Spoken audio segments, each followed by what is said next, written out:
To B അത് സത്യമാണ്. കാര്യം നമ്മൾ കണക്ഷൻ ഉണ്ടായിരിക്കണം. നമുക്ക് നെറ്റ്വർക്കിംഗ് ഇല്ലെങ്കിൽ ഒന്നാമത് ഈ സമയത്ത് അത് നടക്കില്ല. We have to be present everywhere എന്നുള്ളതാണ് എൻ്റെ സത്യം. ഇപ്പോൾ ഒരു ഫങ്ഷൻ നടക്കുമ്പോൾ അല്ലെങ്കിൽ ചുമ്മെങ്കിലും നമ്മൾ അറ്റൻഡ് ചെയ്യുക. നമ്മൾ സിനിമാക്കാരുമായിട്ടൊന്ന് ബന്ധം, നമ്മുടെ ഫേസ് ഓർത്തിരിക്കാൻ ഒരാവശ്യമില്ല ആൾക്കാർക്ക്. ഇപ്പം മമ്മൂക്ക പറഞ്ഞൊരു വാക്കുണ്ട്, നമ്മളെ സിനിമയ്ക്ക് ആവശ്യമില്ല, നമുക്കാണ് സിനിമ ആവശ്യം. സോ നിവിനൊക്കെ പറഞ്ഞ പോലെ അല്ലെങ്കിൽ നമ്മളെ തേടി വരും, നമുക്ക് വരേണ്ടത് വരും. പക്ഷേ ഇത് തിങ് ഇസ് ലൈക്ക് നമുക്ക് ആവശ്യമുണ്ടെങ്കിൽ we have to be present everywhere. We have to നമ്മൾ ജീവിച്ചിട്ട് പോകണമെന്നെങ്കിൽ അറിയിക്കണ്ടേ. ഞാനാണെങ്കിൽ അതിൽ വളരെ മോശമാണ്. കാര്യം എനിക്കൊന്നാമത് മടിയാണ് ഡ്രസ്സ് ചെയ്ത് ഒരു ഫംഗ്ഷനൊക്കെ അറ്റൻഡ് ചെയ്ത് പോകാൻ. ഞാൻ പറഞ്ഞില്ലേ ബേസിക് ഒരു മടിച്ചിയാണ് ഞാൻ. അപ്പോൾ ഡ്രസ്സ് ചെയ്ത് ഒരു ഫംഗ്ഷൻ അറ്റൻഡ് ചെയ്യുക, അതാലോചിക്കും ഡ്രസ്സ് ചെയ്തൊക്കെ പോകണമല്ലോ, ചുമ്മാ പോകാനും പറ്റില്ല എന്നാലോചിക്കും. മാസ്ക് ഉണ്ടായിരുന്ന സമയത്ത് പിന്നെയും എളുപ്പമായിരുന്നു. സോ അതൊരു മടി ഒരു സ്ഥലത്ത്. And I'm not a person who socialize. ഞാൻ ഒറ്റയ്ക്കിരുന്ന് എല്ലാം എൻജോയ് ചെയ്യുന്നൊരു വ്യക്തിയാണ്. പക്ഷേ സോഷ്യലൈസ് ചെയ്യാൻ ഇച്ചിരി ബുദ്ധിമുട്ടാണ്. എന്നെ കണ്ടാൽ എല്ലാവരും വിചാരിക്കും ജാട അഹങ്കാരം ഭയങ്കര ഒരു സംഭവമാണെന്ന്. പക്ഷേ I'm a person whose ഭയങ്കര ലോ പ്രൊഫൈൽ കീപ്പ് ചെയ്യുന്ന, വീട്ടിനകത്തിരിക്കുന്ന ഒരു വ്യക്തിയാണ് ഞാൻ. Now I have changed.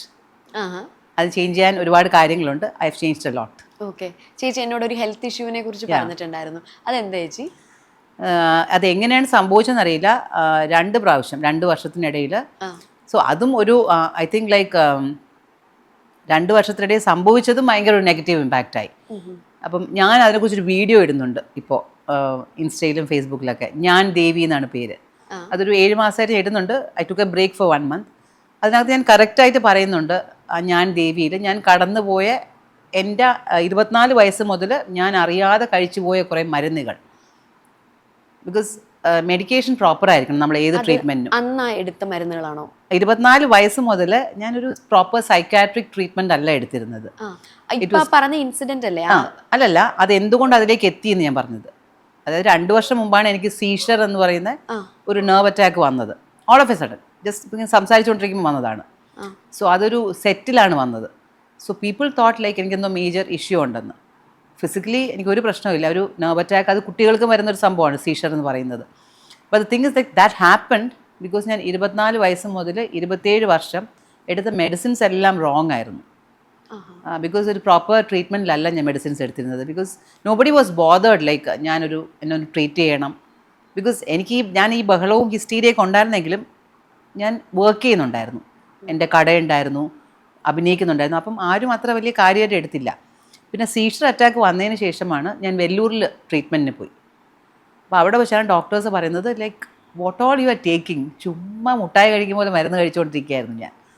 And on top of it to be very frank, ഞാൻ ആ വീഡിയോയിൽ പറയുന്നുണ്ട് alcohol. That was my major issue. കാര്യം ഈ മരുന്ന് നമുക്കൊരു കിക്ക് കിട്ടുന്ന മരുന്നുകളാണ്. ഇതൊക്കെ ഞാൻ ഇപ്പോഴാണ് പഠിച്ചത് കേട്ടോ. കാര്യം ചുമ്മാ കഴിച്ചുകൊണ്ടിരിക്കുമായിരുന്നു. ഒരു മുട്ടായി കഴിക്കും പോലെ ഇടയ്ക്കിടയ്ക്ക് മരുന്നെടുത്ത് കഴിക്കും. അത് ഭയങ്കര കെമിക്കൽ ഈ കമ്പോണൻസ് ഉണ്ടല്ലോ, അത് നമുക്ക് കിക്ക് കിട്ടുന്ന ഒരു സാധനമാണെന്നാണ് ഡോക്ടേഴ്സ് പറയുന്നത്. സോ ഈ കിക്കിൻ്റെ പുറത്ത് we feel like having alcohol. അതായിരുന്നു എൻ്റെ പ്രശ്നം, അതായിരുന്നു. So I use to drink also. കാര്യം സെറ്റിലൊന്നും അല്ല, ചുമ്മാ ഇരിക്കുമ്പോൾ. And I will become worse. ഞാൻ ഭയങ്കര സങ്കടവും കരച്ചിലും, വീട്ടുകാരെയൊക്കെ വിളിച്ച് കരച്ചിലും ബഹളമൊക്കെ ആയിരുന്നു എന്ന് എനിക്ക് ഓർമ്മയില്ല. അങ്ങനെയൊക്കെ ചെയ്യാറുണ്ടായിരുന്നു ഞാൻ. സോ ഇറ്റ് ഓൾ ലൈക്ക് ഞാനൊരു 1.5 മാസം ട്രീറ്റ്മെൻറ്റിലാണ് ഞാൻ ഇതൊക്കെ മനസ്സിലാക്കിയെടുത്തത്. ഇതൊക്കെയാണ് എൻ്റെ ലൈഫിൽ 27 വർഷം സംഭവിച്ചുകൊണ്ടിരുന്നത്. സോ ഇറ്റ് വാസ് ലൈക്ക് വേറൊരു ജേർണി ആയിരുന്നു. ഞാൻ ഈ മരുന്നിലും മേ ബി ആൽക്കഹോളിലും എല്ലാം ഉണ്ടായിരുന്നൊരു ജേർണി ആയിരുന്നിരിക്കും. മേ ബി ഒരു പ്രോപ്പർ മെഡിക്കേഷൻ കിട്ടിയിരുന്നെങ്കിൽ അന്നേ ശരിയാവുമായിരുന്നു. But now I have in to proper medication. 2 പ്രാവശ്യം സീഷർ വന്നതുകൊണ്ട് തന്നെ കറക്റ്റാണ് ഇപ്പോൾ മെഡിക്കേഷൻ. പിന്നെ alcohol obviously I have to quit because സീഷറും ആൽക്കഹോളും തമ്മിൽ ചേരില്ല. സോ അതൊക്കെ കഴിഞ്ഞപ്പോഴത്തേക്ക് നമ്മളൊരു വേറൊരു ഫേസിലെത്തും. Like we realise like this is life. ഇത്രയേ ഉള്ളൂ സംഭവം. ഒരു 2 പ്രാവശ്യം ബോധം കെട്ട് വീണപ്പോൾ ഒരു മനുഷ്യനും ഉണ്ടായിരുന്നില്ല തിരിഞ്ഞു നോക്കാൻ. So nobody wants us. Like ഇപ്പം ഞാൻ വയ്യാതാണെങ്കിൽ ആൾക്കാർ പറഞ്ഞു ഞാൻ അതൊട്ടും വയ്യാതെ കിടക്കുകയായിരിക്കും. That's it. Like nobody needs us. That's a truth. അപ്പം ആർക്കും സമയവുമില്ല നമ്മളെ നോക്കാനൊന്നും. സോ അവിടെ നിന്ന് പഠിച്ചൊരു ഫേസാണ് ലിവ് യുവർ ലൈഫ്. മണൽ നഗരത്തിൽ ഞാൻ ഡ്രഗ് അഡിക്റ്റ് ആയിട്ടാണ്. സോ എന്നെ കണ്ടാലും ഒരു ലുക്കുണ്ട് അങ്ങനെ.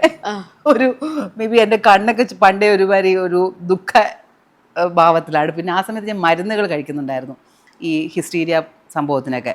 സോ ഒരു ഇങ്ങനെ എന്താ പറഞ്ഞ ഒരു വിങ്ങിയ എന്താ പറയുക എന്താ ചീർത്തിക്കുന്ന കണ്ണ് അങ്ങനെ എന്തൊക്കെയോ ഒരു ഡൾ ലുക്കായിരുന്നു. അപ്പോൾ കറക്റ്റായിട്ട് അങ്ങനെ ഒരു റോള് കിട്ടുകയും ചെയ്തു, ഒരു ഡ്രഗ് അഡിക്റ്റിൻ്റെ ആ സീരിയലിൽ. അടുത്ത വന്ന സിനിമയിൽ അത് തന്നെയാണ് കിട്ടിയത്. സോ ലൈക്ക് അത് ഞാനപ്പോൾ എൻജോയ് ചെയ്തു. പക്ഷെ ആൾക്കാർ എന്നെ മുദ്ര കുത്തി ഞാനൊരു ഗോൺ കേസാണ്. I don't mind at all. പക്ഷെ എനിക്ക് പിന്നെ കിട്ടിയ ഇവറും അതായിരുന്നു. അതിലും കള്ളും കഞ്ചാവും and that to a prostitute. So I love doing all that. പക്ഷേ അങ്ങനെ ഒരു ഇമേജ് സ്റ്റാമ്പായി കഴിഞ്ഞാൽ ഇവരായിരിക്കും ചേച്ചി കുറച്ചും കൂടെ ഒരു ഇമ്പാക്റ്റ് ആയിട്ട് വന്നൊരു റോള് അല്ലേ? മറ്റേ മഴയിലെ ചെറിയൊരു സംഭവമായിരുന്നു. ഇവറിന് മുമ്പായിരുന്നു സീതാ കല്യാണം. അപ്പൊ സീതാ കല്യാണത്തിലായിരുന്നു ഞാൻ വളരെ പാവമായിട്ട് ഞാൻ ഈ മഴയിൽ അങ്ങനെ ചെയ്തത് കൊണ്ട് ഞാൻ വിചാരിച്ചു, ഞാൻ സാറിനോട് പറഞ്ഞു, ടി.കെ. രാജീവ് കുമാർ സാറിനോട് പറഞ്ഞു, എനിക്ക് പാവം ഒരു റോള് തരുമോ എന്ന് ചോദിച്ചു. Because I don't want to create an image ഞാൻ ഒരു സംഭവമാണെന്ന്. സോ അതിനകത്ത് വളരെ പാവമായിട്ട് സിദ്ദിഖിൻ്റെ വൈഫായിട്ടാണ് ഒരു നാടൻ ഒരു ബ്രാഹ്മൺ ലേഡി ആയിട്ടാണ് ഞാൻ അഭിനയിച്ചത്. പൂവെല്ലാം വെച്ച് സാരിയെ കൊടുത്ത്. പക്ഷേ അൺഫോർച്ചുനേറ്റ്ലി അവിടെയും ലക്കില്ല. അത് ഇറങ്ങിയത് ജ്യോതിക കുട്ടിയെ കൊണ്ടായി കഴിഞ്ഞിട്ടാണ് ആ സിനിമ ഇറങ്ങുന്നത് 7 വർഷത്തിന് ശേഷം. അതിനുശേഷമാണ് ഞാൻ ഇവർ അഭിനയിക്കുന്നത്. അപ്പം ഇറങ്ങിയ സിനിമ ഇവരായിപ്പോയി. So it's my bad luck, I don't know. മോൾ എന്ത് ചെയ്യുന്നു ഇപ്പോൾ? മോള് കല്യാണം കഴിഞ്ഞു. She settled in Chennai. Married ആണ്, settle. She is doing good. പേരെന്താ മോളുടെ? നന്ദന. ഓക്കെ. മോളപ്പം അമ്മയുടെ സിനിമകളൊക്കെ കാണുമായിരുന്നു അന്ന്? No, she is not a filmy person. Malayalam പഠിച്ചതൊക്കെ പുറത്താണ്. She was in Milan and all, ഇറ്റലിയിലായിരുന്നു. So she is not a movie person. Cinema എന്നൊരു സംഭവമേ പുള്ളിക്കാരിക്ക് അങ്ങനെ കാണുന്ന വ്യക്തിയൊന്നും അല്ല. എങ്കിലും ചേച്ചി സിനിമയൊക്കെ കാണിച്ചു കൊടുക്കത്തില്ല? ഇന്ന സിനിമയിൽ ഞാൻ അഭിനയിച്ചിട്ടുണ്ട് അതൊക്കെ കണ്ടിട്ടില്ല? ഞാൻ എൻ്റെ ഫാമിലിയും സിനിമയായിട്ട് യാതൊരു ബന്ധവും ഇല്ലെന്ന് പറയാം. എൻ്റെ അച്ഛൻ മാത്രമായിരുന്നു, അച്ഛൻ മരിച്ചുപോയി. അച്ഛൻ മാത്രമായിരുന്നു കുറച്ചെങ്കിലും ഞാൻ സിനിമയ്ക്ക് ഷൂട്ടിങ്ങിന് പോകുമ്പം പോയിട്ട് വാ എന്ന് പറയുന്നത്, അല്ലെങ്കിൽ തിരിച്ചു വരുമ്പം ഒരു ഹഗ്ഗൊക്കെ തരുന്ന ഒരാൾ അച്ഛൻ മാത്രമായിരുന്നു. ബാക്കി ആർക്കും ഞാൻ സിനിമയിൽ അഭിനയിക്കുന്നതോട് താല്പര്യം ഉണ്ടായിരുന്നു എനിക്ക് തോന്നുന്നില്ല. സോ ഞാൻ അവരോട് ചോദിച്ചിട്ടുമില്ല, അവരോട് ഞാൻ കാണാൻ ഒരു സിനിമയും പറഞ്ഞിട്ടുമില്ല. And I enjoyed shooting. I went for movies shooting. അല്ലാതെ എൻ്റെ അമ്മയ്ക്കോ, എനിക്കൊരു ബ്രദറേ ഉള്ളൂ, അപ്പം എൻ്റെ ബ്രദറിനോ ആരും എൻ്റെ അടുത്ത് സിനിമ നന്നായിട്ടുണ്ടെന്ന് പറഞ്ഞ് ഞാൻ കേട്ടിട്ടില്ല വീട്ടിലാരും. I don't ask them also like ഞാൻ കൊള്ളാമോ അഭിനയിച്ചത്. I don't. ചേച്ചി പറഞ്ഞായിരുന്നല്ലോ ചേച്ചിക്ക് സിനിമ കാണുന്നത് ഒരുപാട് ഇഷ്ടമാണ്, സിനിമയിൽ വന്നതിന് ശേഷമാണ് ആ ഒരു ഹാബിറ്റ് വരുന്നത്, സിനിമയോട് ഒരു പ്രണയം തോന്നുന്നത് എന്നൊക്കെ.